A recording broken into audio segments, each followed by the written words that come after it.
लोकशाहीचा बुलंद आवाज, रिपब्लिकन वार्ता महाराष्ट्र। फुलंब्री तालुक्यातील कोलते टाकळी येथे 2 मोटारसायकल चोर पकडले गेले आहेत। वडोद पोलीस ठाण्यात या संदर्भात गुन्हा दाखल करण्यात आला आहे।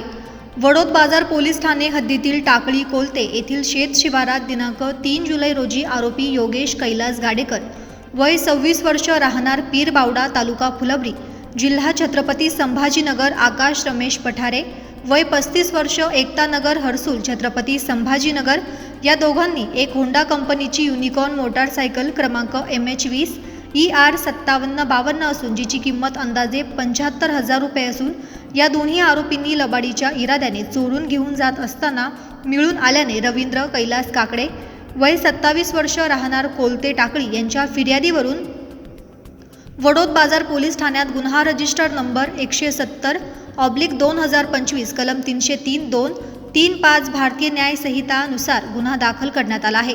पुढील तपास सहाय्यक पोलीस निरीक्षक सुनील इंगळे यांच्या मार्गदर्शनाखाली मोरे करत आहे। रिपब्लिकन वार्ता महाराष्ट्र वृत्तवाहिनीसाठी औरंगाबाद मराठवाडा उपसंपादक अकबर शहा।